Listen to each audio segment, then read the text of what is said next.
नवीन दिवस नवीन व्हिडिओ आणि तो फक्त तुमच्यासाठी मित्रांनो. तर मित्रांनो, मी तुमचा वाहन दुसरा सोमेश स्वागत करतोय वाहन ट्रेडच्या एका नवीन व्हिडिओमध्ये. तर मित्रांनो, आज आपण आलोय सिटी कार्स येथे, जे लोकेटेड आहे रामवाडीला. तर मित्रांनो, व्हिडिओला वेळ न घालता आपण पुढच्या व्हिडिओला सुरुवात करूया. मित्रांनो, एकदम क्लीन कंडिशन मध्ये पहिली गाडी आपल्यासमोर दिसत आहे, मर्सिडीज. तर काय सांगाल? मर्सिडीज सी क्लास ही 2013 ची 8.5 लाख रुपये आपण हिची प्राइस कोट करतोय. 2018 ची डिझेल मॅन्युअल मध्ये टाटा नेक्सॉन ही 775 आपण हिची प्राइस कोट करतोय. फर्स्ट ओनर गाडी आहे. हुंडई क्रेटा 2021 ची गाडी आहे ही 990 आपण हिची प्राइस कोट करतोय. त्याच्यामध्ये निगोशिएट आहे.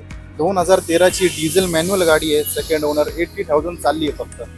3 लाख आपण हिची प्राइस कोट करतोय. लो बजेट मध्ये डिझेल मध्ये सगळ्यात बेस्ट गाडी. Volkswagen Vento डिझेल ऑटोमॅटिक मध्ये ही 670 आपण हिची प्राइस कोट करतोय. तर मित्रांनो, हा होता सिटी कार्सचा कलेक्शन. जर तुम्हाला कलेक्शन आवडला असेल आणि आमचा व्हिडिओ आवडला असेल तर आमच्या पेजला नक्की फॉलो करा. मी तुमचा वाहन दुस Somesh. Drive trust, red easy. ये दुनिया का ट्रेंड है, ट्रेंड में वन ट्रेंड है.